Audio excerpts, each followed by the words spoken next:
कार्यक्रमाला सुरुवात करण्यापूर्वी मी या बच्चे कंपनीला काही प्रश्न विचारणार आहे.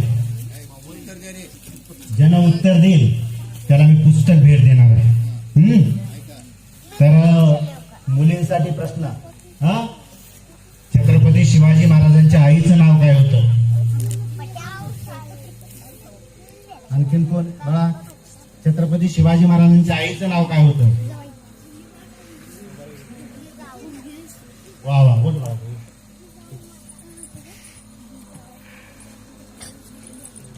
शिवाजी कोण होता हा हे पुस्तक आहे गोविंद पानसरे यांचं. पुढच्या वर्षी भाषण करायचे, ऐकून वाचायचं, पुढच्या वर्षी भाषण करायचं. आता पोरांसाठी प्रश्न की महाराष्ट्रामध्ये मुलींची पहिली शाळा कोणी काढली? वा वा, ये वा, ये.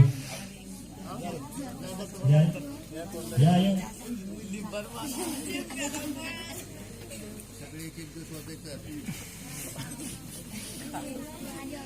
पुस्तक आहे शिवजयंतीला भाषण करायचं पुस्तक वाचून.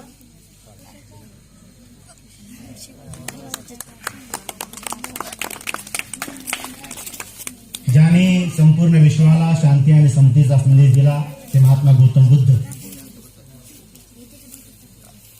नाचू कीर्तनाचे रंगी ज्ञानदीप लावू जगी हा संदेश ज्याने दिला वारकरी संप्रदायाचे प्रवर्तक संत नामदेव, ज्यांनी वारकरी संप्रदायाची पताका पंजाबपर्यंत नेली. खऱ्या अर्थानं जातीपाती विरहित समाजाची स्थापना करण्यासाठी ज्यांनी आपल्या प्राणाची आहुती दिली ते लिंगायत धर्म संस्थापक महात्मा बसवेश्वर. पत्थर पूजे हरे मिले तो मैं पूंजू पहाड, याती तो चाकी भली पीस काय संसार असा मानवतेचा संदेश देणारे संत कबीर. जे का रंजले गांजले त्याचे मनुष्य आपले, तोची साधू ओळखावा तेची संत जाणावा असा कर्मण्यवादी विचार मांडणारे जगद्गुरु संत तुकाराम. स्वराज्य संकल्पक शहाजी राजे, स्वराज्य संकल्पिका राष्ट्रमाता जिजाऊ, स्वराज्य संस्थापक कुलवाडी भूषण छत्रपती शिवाजी महाराज. हे स्वराज्य ज्याने आपल्या लेखणीच्या बळावर आणि तलवारीच्या जोरावर पेललं तारलं, ते ज्याने वयाच्या 14व्या वर्षी संस्कृतमध्ये बुधभूषण नावाचा ग्रंथ लिहिला ते छत्रपती संभाजी महाराज. आरक्षणाचे जनक राजर्षी शाहू महाराज,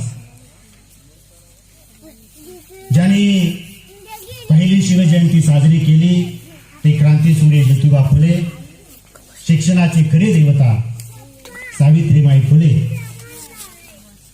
हा देश कुण्या धर्मग्रंथावर चालत नसून संविधानावर चालतो असं ज्यानं सर्वप्रथम मानलं ते बोधिसत्व परमपूज्य डॉक्टर बाबासाहेब आंबेडकर. आपल्या शाहिरी आणि पोवाड्याच्या माध्यमातून ज्याने शिवचरित्र साता समुद्रापार नेलं ते कॉम्रेड अण्णाभाऊ साठे. कर्मण्यवादी संत तुकडोजी महाराज, गाडगे महाराज व समस्त पुरोगामी महामानवांना विनम्र अभिवादन. मंचावरील स्थानापन्न त्र्यंबकरावजी पाटील, ज्यांनी आत्ता या ठिकाणी विचार अभिव्यक्त केले. शंकररावजी म्हणाले, बालाजी गुरुजी, आमचे बंधू बालाजी पवार, मंचासमोर उपस्थित सर्व युवक मित्रांनो, बालबच्चे कंपनी, ग्रामस्थांनो आणि घराघरातून ऐकणाऱ्या माझ्या माता भगिनींनो, आज छत्रपती शिवाजी महाराजांची 391वी जयंती. 390 वर्षानंतर छत्रपती शिवाजी महाराजांची जयंती साजरी करत असताना मनात अनेक प्रश्न तयार होतात. जवळपास 400 वर्षापूर्वी तुमच्या आमच्यासारखा एक व्यक्ती या मातीत जन्मला. त्या व्यक्तीची जयंती का साजरी करायची? कारण तुम्हा मला जर विचारलं आपल्या पूर्वजांची नावं काय, तर जास्तीत जास्त आपल्याला आपल्या आजोबाचं, पंजोबाचं, एखाद्याला त्याच्या खापर पंजोबाचं नाव सांगता येईल. मी नाव म्हणतो, कर्तृत्व नाही. खापर पंजोबाचा पर्यंतचा इतिहास जास्तीत जास्त 100 ते 150 वर्षापूर्वीचा. परंतु 400 वर्षापूर्वी या मातीत एक व्यक्ती जन्मला आणि या मातीसाठी मेला. त्या व्यक्तीची 400 वर्षानंतरी जयंती का साजरी करायची हा खरा प्रश्न आहे. काय तर त्या व्यक्तीमध्ये वेगळेपण असेल म्हणूनच एवढं सन्मानानं जगभरात त्या व्यक्तीची जयंती साजरी केली जाते. मला वाटतं आज चिंतन करत असताना जयंती साजरी करण्यामागचं पहिलं कारण हे असावं की छत्रपती शिवाजी महाराज हे राज्य संस्थापक होते, स्वराज्य संस्थापक होते. छत्रपती शिवाजी महाराजांनी राज्य स्थापन केलं. छत्रपती शिवराय आयतोबा नव्हते किंवा वारसा हक्कानं गादीवर बसलेले राजे नव्हते. त्यांनी स्वतःच राज्य स्थापन केलं. ते राज्य स्थापन करत असताना एक स्वतंत्र सार्वभौम आणि आदर्श राज्य निर्माण केलं. आणि राज्य स्थापन करणार, परंतु छत्रपती शिवराय राज्य स्थापन करणारे एकमेव राजे होते का? तत्कालीन काळामध्ये अनेक राजा महाराजांनी स्वतःचं राज्य निर्माण केलं होतं. विशेषतः तत्कालीन काळातील अनेक बादशहांनी स्वतःचं राज्य निर्माण केलं. परंतु राजे आणि छत्रपती यामध्ये अंतर आहे. जे राजे किंवा बादशाह स्वतःचं राज्य निर्माण करत होते ते राज्य स्वार्थासाठी होतं. ते राज्य स्वतःच्या वारसासाठी होतं. एखादी जहागिरी मिळावी, एखादी वतनदारी मिळावी त्यासाठी ते राज्य स्थापन केलेलं होतं. परंतु छत्रपती शिवाजी महाराजांनी जे राज्य स्थापन केलं ते रयतेसाठी राज्य होतं. छत्रपती शिवाजी महाराजांनी इतिहासात पहिल्यांदा तत्कालीन काळामध्ये सारे मराठी सरदार पुण्यात कोणत्या तरी जहागिरीची, कोणत्या तरी शाहीची नोकरी करावी, त्याची लाचारी करावी आणि एखादी जहागिरी आपल्या पदरात पाडून घ्यावी, यातच आपल्या जीवनाची इति कर्तव्यता मानत असताना एक व्यक्ती स्वतःच एक स्वतंत्र राज्य निर्माण करण्याचा संकल्प करतो आणि तो संकल्प पूर्णत्वास नेतो आणि स्वतःला छत्रपती म्हणून घेतो. काय छत्रपती नावाचा अर्थ? आपण स्वतःला आज एखाद्या विशिष्ट जातीचा व्यक्ती मी छत्रपती आहे असं म्हणतो, परंतु छत्रपती या शब्दाचा अर्थ एवढा संकुचित नाही. पती हा शब्द संस्कृत मधून आलेला. पती हा शब्दाचा अर्थ होतो संरक्षक. छत्र याने ज्याचा आधार गेलाय. अर्थात एखाद्या जर पिता जर गेला, माता पिता जर गेले तर आपण म्हणतो छत्र हरवलं. अर्थात छत्रपती या शब्दाचा अर्थ होतो छत्र धारण करणारा, गोरगरिबांच्या डोक्यावर छत्र धारण करणारा, त्यांचं संरक्षण करणार. बाकी राजामध्ये आणि छत्रपतीमध्ये हा फरक होता. माझा राजा छत्रपती होता, बाकी सारे राजे होते. म्हणून आज 400 वर्षानंतरही त्या व्यक्तीची आज जयंती आपण साजरी करतो. तत्कालीन काळामध्ये छत्रपती शिवाजी महाराजांनी रयतेचं राज्य निर्माण केलं आणि तत्कालीन काळातील लोकांनाही सर्व नवीन होतं. लोकांना वाटायला लागलं की अरे हा राजा, हा व्यक्ती काहीतरी वेगळा आहे.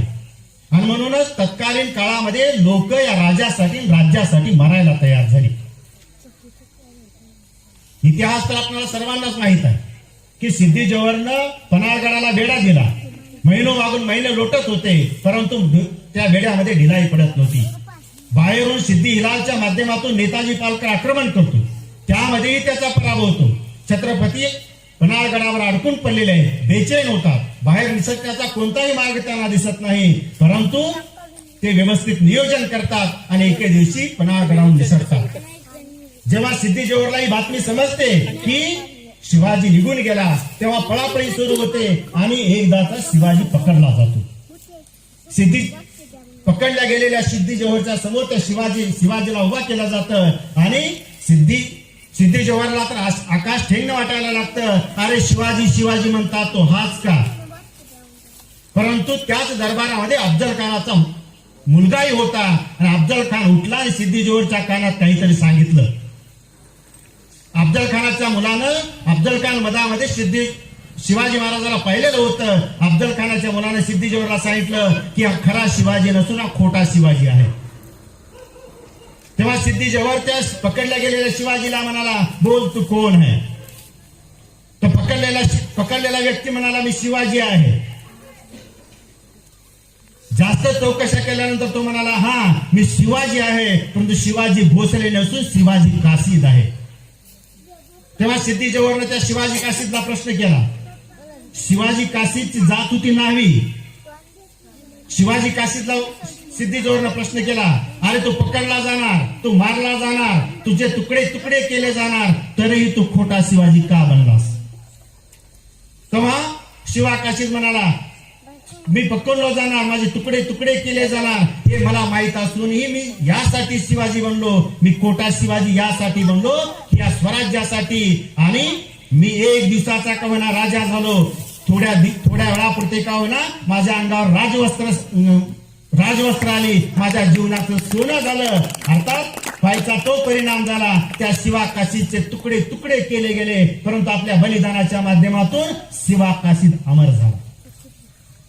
आपल्या राजासाठी राज्यासाठी मरायला तयार होणारी एक पिढी तत्कालीन काळामध्ये तयार झाली. हीच भावना बाजीप्रभू देशपांडे मध्ये दिसून येते. शिवाजी महाराज विशाळगडाकडे जात आहेत, घोडकिंडीमध्ये जेव्हा समजलं की गनिम नजदीक येतोय, तेव्हा बाजीप्रभू आपल्या राजाला म्हणाला, राजे तुम्ही विशाळगडाकडे कूच करा, तुम्ही जोपर्यंत विशाळगडावर पोहोचणार नाही तोपर्यंत एकही गनिम या ठिकाणी जाऊ देणार नाही. राजे बाजीप्रभू देशपांडेला म्हणाले, नाही आपण सगळेच या ठिकाणी लढू, जिंकू किंवा मरू, परंतु सगळेच लढू. परंतु बाजीप्रभू देशपांडे म्हणाला, लाख मेले तरी चालतील, परंतु लाखाचा पोशिंदा वाचला पाहिजे. राजे तुम्हाला स्वराज्याची आण आहे, तुम्ही जोपर्यंत विशाळगडावरून तोफेचा आवाज येणार नाही तोपर्यंत हा बाजी एकाही गनिमाला पुढे जाऊ देणार नाही. आणि खरंच जोपर्यंत तोफेचा आवाज आला नाही तोपर्यंत बाजीप्रभू लढत राहिला, अर्थात घोडकिंड पावनखिंड केली. कशासाठी? स्वराज्यासाठी, राजासाठी, राज्यासाठी. हीच भावना आग्रा भेटीमध्ये दिसून येते. छत्रपती शिवाजी महाराजांना औरंगजेबानं नजर कैद केलं, महिनो मागून महिना लोटत होते, परंतु औरंगजेबाची नजर कैद काही ढिली पडत नव्हती.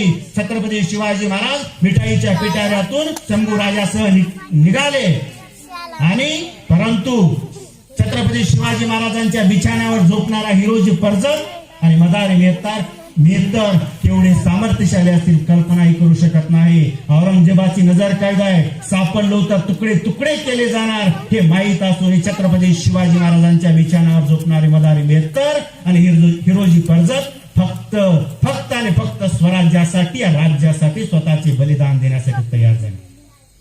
अर्थात ही भावना तत्कालीन काळामध्ये तयार झाली आणि राज्य माझं आहे, स्वतःच आहे, मापलं आहे, ही भावना तयार झाली. म्हणून आज 400 वर्षानंतर त्या व्यक्तीची जयंती आपण साजरी करतो. छत्रपती शिवाजी महाराजांची जयंती साजरी करण्याचं आणखीन एक महत्वाचं कारण मला वाटतं की तत्कालीन काळामध्ये जी वतनदारी पद्धती होती, गावचे पाटील, देशमुख, देसाई, कुलकर्णी गावचे कारभारी होते. गोरगरीब जनतेला, शेतकऱ्याला मनमानी तसा शेत सारा वसूल करायचे, लुटायचे. परंतु छत्रपती शिवाजी महाराजांनी या पाटील, कुलकर्णी, देसाईंचे वाडे पाडले, त्यांना वतनदारी त्यांची बंद केली आणि त्यांना वेतनदार नेमलं. तत्कालीन काळातील लोकांना वाटायला लागलं, अरे या राजामध्ये काहीतरी वेगळेपण आहे, अरे हा राजा आपल्यासाठी मरतोय. आणि राजाच्या प्रती आणि राज्याप्रती एक प्रकार कनवाळू भावना निर्माण झाली आणि लोकांना राज्य आपलंच वाटायला लागलं. ती आपली भावना तयार झाली आणि एक आदर्श राज्य तयार झालं. म्हणून आज छत्रपती शिवाजी महाराजांची जयंती आपण साजरी करतोय. परंतु छत्रपती शिवाजी महाराजांची जयंती आज साजरी करत असताना शिवजयंती कशी साजरी करावी हा आदर्श आपण घालून दिलास आपणही अभिनंदनाचे पात्र आहात. कारण छत्रपती शिवाजी महाराजांची जयंती म्हणली की वर्गणी गोळा करणे म्हणजे छत्रपती शिवाजी महाराजांची जयंती आहे का? डालबीच्या जोरावर आणि झिंगाटच्या गाण्यावर मदमस्त होऊन नाचणे म्हणजे शिवजयंती आहे का?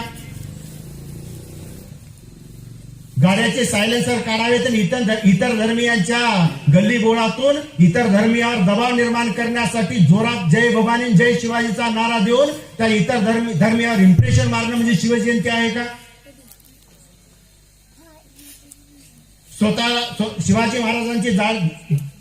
महाराज सारखी दाढी वाढवावी, कपाळावर चंद्रकोर तयार करावा, हातात आणि गळ्यामध्ये भगवे गमजे बांधावे आणि जय भवानी जय शिवाजीच्या नावावर एखाद्याला लुटावं म्हणजे शिवजयंती साजरी करणे का? निश्चितच नाही. कारण आजपर्यंत शिवजयंतीच्या माध्यमातून किंवा छत्रपती शिवाजी महाराजांचा इतिहास आम्हाला सांगत असताना आता दादाने म्हटल्याप्रमाणे एक तर आम्हाला शिवाजी महाराज म्हटलं की लढाया, शिवाजी महाराज म्हटलं की मारामाऱ्या, शिवाजी महाराज म्हटलं की अफजल खानाचा कोतळा, शिवाजी महाराज म्हटलं की शाहिस्ती खानाची बोट, शिवाजी महाराज म्हटलं की आग्रा भेट, शिवाजी महाराज म्हटलं की सुरतीची लोट. त्यापेक्षा आम्हाला शिवाजी महाराज समजून दिला गेला नाही. खऱ्या अर्थानं शिवाजी महाराज समजून घ्यायचं असेल तर तुमच्या आमच्या घरामध्ये आज शिवचरित्राचे पारायण झाले पाहिजे. कधी तर आपण आपल्या माता भगिनीला, आपण आता पोरं म्हणत होते की आमच्या गावामध्ये लोक येतच नाहीत, लोक डेफिनेटली येते. घरामध्ये जे वैभव लक्ष्मीचे पारायण आहेत ते वैभव लक्ष्मीचे पारायण बंद करा आणि येणाऱ्या काळामध्ये छत्रपती शिवाजी महाराजांचं जे गोविंद पानसरे द्वारा लिखित शिवाजी कोण होता याचे पारायण घराघरात आणून ठेवा. घराघरामध्ये छत्रपती शिवाजी महाराज पोचल्याशिवाय राहणार नाही. आणि छत्रपती शिवाजी महाराजांचं शिवचरित्र जोपर्यंत तरुण मित्रांनो निराश होऊ नका. एवढे लोकही भरपूर आहेत, परंतु तुम्ही आम्ही आता घरामध्ये छत्रपती शिवाजी महाराजांचं एक वेगळ्या पद्धतीचं चरित्र घरामध्ये आणूया. नाहीतर आता पाटलाने म्हटल्याप्रमाणे वेगळाच इतिहास आमच्या पुढे मांडला गेलेला आहे. तो वेगळा इतिहास म्हणजे छत्रपती शिवाजी महाराज नाही. शिवचरित्राच्या माध्यमातून आम्हाला काही मूल्य मिळतात, ते मूल्य घेऊन जगूया. येणाऱ्या पिढीसमोर एक आदर्श निर्माण करूया. छत्रपती शिवाजी महाराज एक धैर्य आणि आत्मविश्वासू राजे होते. कल्पना करा, एकदाच मोगलशाही, निजामशाही, कुतुबशाही, आदिलशाही चोहूकडून छत्रपती शिवाजी महाराजांवर चाल करत येत होते. परंतु तेवढ्याही शाही समोर अत्यंत आत्मविश्वासाने धैर्याने सामोरे जाणारा राजा केवढा महान असेल. अफजल खान प्रसंगामध्ये तर छत्रपती शिवाजी महाराजांच्या आत्मविश्वासाचा परमोच्च बिंदू आमच्या समोर येतो. कारण तत्कालीन काळामध्ये अफजल खानाचं फक्त नाव जरी घेतलं तरी अनेक सरदार त्याच्यापुढे नतमस्तक व्हायचे. परंतु छत्रपती शिवाजी महाराजांनी अफजल खानासमोर स्वतः एक नियोजन केलं. तेवढ्याच आत्मविश्वासाने समोर गेले आणि मोहीम पत्ती केली. अर्थात येणाऱ्या काळामध्ये येणाऱ्या पिढीला आम्ही छत्रपती शिवाजी महाराज शिकवत असताना एक धैर्यवान आणि आत्मविश्वासू राजा हे मूल्य आम्ही दिलं पाहिजे. नाहीतर आजकाल आमच्या पोरांचा आत्मविश्वास ढळत चाललाय, आमच्या पोरांचा संयम ढळत चाललाय. एखादं कार्य करत असताना मायबाप आम्ही घरामध्ये मायबापानं काय म्हणलं की आम्ही स्वतःला संपून घेत आहोत किंवा एखाद्या वर्गात जर आम्ही नापास झालो तर आम्हाला आमचा आत्मविश्वास कमी होत चाललाय. तर सांगण्याचा उद्देश हा की छत्रपती शिवाजी महाराजांचा आज शिवजयंतीच्या माध्यमातून आम्ही संकल्प करूया की आम्ही धैर्यवान बनू. येणाऱ्या प्रत्येक संकटाला आम्ही समोर जाऊ.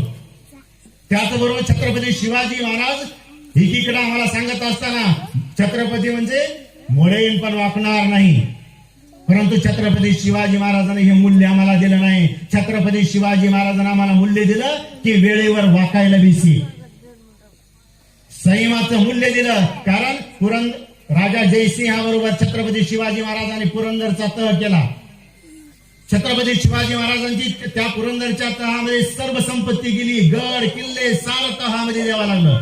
फक्त छोटे मोठे 10-12 किल्ले छत्रपती शिवाजी महाराजांकडे राहिले. परंतु छत्रपती शिवाजी महाराजांनी आपला संयम डोळू दिला नाही. एखादं संकट, जास्त मोठं संकट जर आलं तर आपण थोडं 2 पावलं मागे जाण्याचं मूल्य छत्रपती शिवाजी महाराजांच्या या कार्यातून आम्हाला मिळतं. परंतु आम्ही एक आपल्या मनाला एक भावना निर्माण करून घेतले की मी अमुक जातीचा आहे, मोडेन पण वाकणार नाही, येणाऱ्या काळामध्ये हे चालणार नाही. आधुनिक काळामध्ये छत्रपती शिवाजी महाराजांनी जसे 2 पावलं गेले आणि आपल्या संयमाच्या माध्यमातून नंतरच्या 10 वर्षाच्या काळामध्ये छत्रपती शिवाजी महाराजांकडे 361 किल्ले झाले. हा कशाचा परिणाम? संयमाचा परिणाम. थोडाही संयम छत्रपती शिवाजी महाराजांनी डोळू दिला नाही. परंतु आम्ही येणाऱ्या काळामध्येही त्या नव पिढी समोर संयमाचं ध्येय ठेवलं पाहिजे. येणारं प्रत्येक कार्य अत्यंत संयमानं आम्ही केलं पाहिजे. त्याचबरोबर छत्रपती शिवाजी महाराज मांडत असताना छत्रपती शिवाजी महाराजांनी जेवढं यश प्राप्त केलं ते यश 90% यश त्यांच्या नियोजनात होतं आणि 10% यश फक्त त्यांच्या कार्यावर होतं. आम्हाला शाहिस्तेखानाची मोहीम माहित आहे. 3 रायगडहून पुण्याला येऊन 3 तासात मोहीम फत्ते करून छत्रपती शिवाजी महाराज रायगडला परत गेले होते. आम्हाला शाहिस्तेखानाची बोटं कापली हे सांगितलं गेलं. परंतु शाहिस्तेखानावर चाल करून जात असताना 3 तासाच्या मोहिमेसाठी छत्रपती शिवाजी महाराजांनी 3 वर्ष तयारी केली होती, 3 वर्ष नियोजन केलं होतं. रायगडावर लाल महालाचा सेट उभा केला होता. रायगडावर रंगीत तालीम घेतली होती. हेरामार्फत सर्व खबरा घेतल्या होत्या आणि 3 वर्ष तयारी केल्यानंतर, नियोजन केल्यानंतर 3 तासात मोहीम फत्ते केली होती. तेव्हा छत्रपती शिवाजी महाराजांचं चिंतन करत असताना आम्ही आमच्या जीवनामध्ये नियोजन करणं आवश्यक आहे. नाहीतर जीवनाचं नियोजन न करणारा व्यक्ती जीवनात बर्बाद होतो. शेतीचं नियोजन न करणारा शेतकरी कंगाल बनतो. अभ्यासाचं नियोजन न करणारा विद्यार्थी परीक्षेत नापास होतो. आमच्यासारखे पगाराचं नियोजन न करणारे पगारदार महिन्याच्या शेवटी भिकारी होतात. तर तुम्ही आम्ही जीवनात यशस्वी व्हायचं असेल तर प्रत्येक गोष्टीचं नियोजन करणं आवश्यक आहे. कारण आज गाढवासारखी मेहनत करायची गरज नाही. फक्त शेतीचं नियोजन, कुठलंही नियोजन करा, नियोजन केल्याशिवाय काम करू नये. हे मूल्य छत्रपती शिवाजी महाराजांच्या जयंतीनिमित्त आम्ही घेऊया. त्याचबरोबर छत्रपती शिवाजी महाराज एक चारित्र्य संपन्न राजे होते. त्याने स्त्रीचा सन्मान केला. त्याने हिरकणीच्या निर्भयपणाचा सन्मान केला. जिजाऊचा आदर केला. रांझ्याच्या पाटलाची गोष्ट तुम्हाला माहितच आहे की रांझ्याच्या मजूर पाटलाने एका गरीब शेतकऱ्याच्या मुलीवर बलात्कार केला. तेव्हा छत्रपती शिवाजी महाराजांचं वय होतं अवघं 15 वर्ष. आता कुठं राज्यकारभार सुरू करायचा विचार चालू होता आणि तेवढ्याची केस छत्रपती शिवाजी महाराजांसमोर आली. 15 वर्षाचं पोरग एका मुजोर पाटलाला शिक्षा द्यायचंय. मुजोर पाटील म्हणतोय, जेव्हा छत्रपती शिवाजी महाराजांचे शिपाई, कोण राजा? शिवाजीला आम्ही राजा मानतच नाही. आम्ही तर निजामाची शिपाई, शिवाजीला आम्ही राजा मानतच नाही. जाऊन सांग तुझ्या राजाला. शिपाई परत आले. राजाला सांगितलं, शिवाजी महाराजांनी आदेश दिला, मुसक्या बांधून त्या पाटलाला दरबारात हजर करा. आणलं गेलं. परंतु पाटलाची मुजुरी काही कमी होत नव्हती. तेव्हा शिपाई तलवार काढायला लागले. तेव्हा राजाने सांगितलं, नाही, जोपर्यंत हा कबूल करत नाही तोपर्यंत त्याला शिक्षा द्यायची नाही. आणि त्या मुजोर पाटलाला परत विचारल्यानंतर तो म्हणाला, हा केलं मी बलात्कार, भोगणं आमचा काम आहे, मी गावचा मालिक आहे, मला कोण विचारतंय बघू. त्याच क्षणी छत्रपती शिवाजी महाराजांनी आदेश दिला की याचे हात पाय कलम करायचा, चौरंग्या करा. छत्रपती शिवाजी महाराजांनी फक्त चौरंग्या करून त्याला ठार मारू शकले असते, त्याची मुंडी कलम करू शकले असते, परंतु चौरंग्या करून त्याला चौकात बसवलं. एक दहशत तत्कालीन काळामध्ये तयार झाली. अरे ज्या ठिकाणी पाटलाला सोडलं जात नाही, आपल्यासारखीची काय गत, म्हणून परस्त्रीकडे पाहण्याचा दृष्टिकोन बदलला. म्हणून छत्रपती शिवाजी महाराजांची आज जयंती आहे. परंतु नंतरच्या काळामध्ये सन 1678 छत्रपती शिवाजी महाराजांचा एक सेनापती सकुजी गायकवाड, नाशिक जवळ एक बेळवाडी नावाचा किल्ला आहे. त्या बेळवाडीच्या किल्ल्यावर त्या सकुजी गायकवाडने आक्रमण केलं. त्या बेळवाडीच्या किल्ल्याची किल्लेदार होती एक स्त्री, जिचं नाव होतं सावित्रीबाई देसाई. सकुजी गायकवाडला वाटलं काय स्त्री तर आहे, एक दिवसात किल्ला घेऊ. परंतु ती सावित्रीबाई देसाई अत्यंत शूर स्त्री. 27 दिवस त्या स्त्रीनं किल्ला लढवला. शेवटी ती स्त्री पराजित झाली. परंतु सकुजी गायकवाड चौताळला, संतापला. त्याला वाटलं एक स्त्री मला 27 दिवस जुजवते. त्या चिडलेल्या संतापलेल्या छत्रपती शिवाजी महाराजांचा सेनापती सकुजी गायकवाडने त्या सावित्रीबाई देसाईवर बलात्कार केला. छत्रपती शिवाजी महाराजांना ही खबर मिळाली. अरे माझ्या सेनापतीला किल्ला तर घेतलाय, विजय तर प्राप्त केलाय, परंतु त्याच्या हातून एक कुकर्म घडलंय. छत्रपती शिवाजी महाराजांनी त्या सकुजी गायकवाडचे डोळे काढले. कल्पना करा, आपल्या विजयी सेनापतीच्या हातून जरी कुकर्म घडलं तर त्याला शिक्षा करणारा राजा केवढा महान असेल. आज छत्रपती शिवाजी महाराजांचं स्मरण करत असताना आमच्या समोर प्रश्न आहे की आज स्त्री सुरक्षित आहे का? आज आमच्या माता भगिनीला आम्ही विचारतो का? घराघरामध्ये तिचा विचार घेतो का? आज संपूर्ण देशभरामध्ये दिल्ली हत्याकांड, निर्भया बलात्कार हत्याकांड, हिंगणघाट हत्याकांड, विविध प्रसंग पाहिल्यानंतर असं वाटावं लागतं की छत्रपती शिवाजी महाराजांची नीती योग्य होती. एकदा असंच झालं, एक 80 वर्षाची म्हातारी, 80 वर्षाची आजी एका न्यायालयात आली होती. न्यायालयाच्या आवारात बसल्यानंतर एका व्यक्तीने त्याला विचारलं, माझी आजी, तुमचं वय तर लय दिसतंय, जवळजवळ 80 वर्ष वय, 70-80 वर्ष वय दिसतंय, आता तुमचा कसला केस चालू आहे, तुम्ही कशाला आला इथं? त्या आजीनं उत्तर दिलं की बाबा रे, तुझं बरोबर आहे, माझं वय 80 आहे, परंतु माझ्यावर जेव्हा वयाच्या 16व्या वर्षी बलात्कार झाला होता त्याचा निकाल आज आहे. वयाच्या 16व्या वर्षी बलात्कार झालेल्या स्त्रीचा निकाल वयाच्या 80व्या वर्षी, आज आमची न्याय व्यवस्था अशी.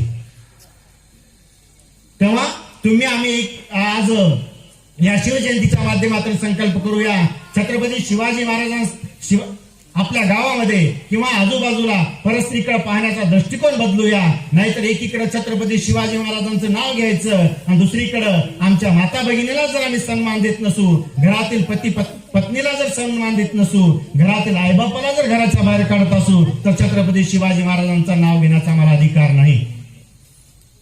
कल्पना करा, 400 वर्षापूर्वी आपल्या राणीसाठी शौचालय बांधणारा राजा केवढा महान असेल, आदर्श असेल.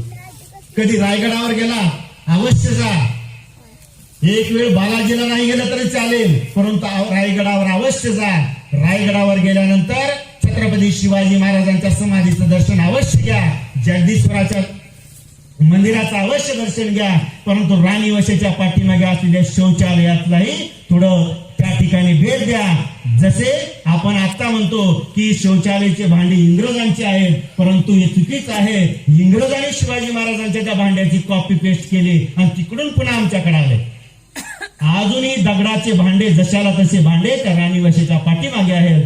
अर्थात आपल्या 400 वर्षापूर्वी आपल्या राणीसाठी शौचालय संडास बांधणारा राजा तेवढा महान असेल, परंतु दुर्भाग्यानं सांगावं असं वाटतं की आज आमच्या घरामध्ये प्रत्येकाच्या खिशामध्ये 10-10 हजारचे मोबाईल आहे, परंतु आमची माता भगिनी जर रस्त्यावर शौचासाठी जात असेल तर तुम्ही आम्ही विचार केला पाहिजे. एकीकडे आम्ही छत्रपती शिवाजी महाराजांचे वंशज आहोत, एकीकडे छत्रपती शिवाजी महाराज आमचे होते असं म्हणायचं, आणि दुसरीकडे आपली माता भगिनी जर शौचासाठी जर बाहेर जात असेल तर ही आम्हाला तुम्हाला शोभणारी गोष्ट नाही. येणाऱ्या एखाद्या वर्षी शिवजयंती नाही साजरी केली तरी चालेल, परंतु घरामध्ये नवी पिढीने तर तरुण पिढीने संकल्प केला पाहिजे की माझी बहीण, माझी माय अजिबात रस्त्यावर बसली नाही पाहिजे. हा संकल्प या शिवजयंतीच्या माध्यमातून करूया. तेव्हाच आम्हाला छत्रपती शिवाजी महाराज म्हणण्याचा अधिकार आहे, तेव्हाच आम्हाला शिवजयंती साजरी करण्याचा अधिकार आहे. नाहीतर फक्त शिवजयंती औपचारिक होईल, शिवजयंती माझ्यासारखा एखादा व्यक्ती येईल, या ठिकाणी 4 शब्द सांगेल, तुम्हीही बोलायचं त्यांचं काम आहे, ते बोलतच राहतात म्हणून पाठ झटकून तुम्ही घरी जाल आणि तर त्या शिवजयंतीला काहीच महत्व नाही.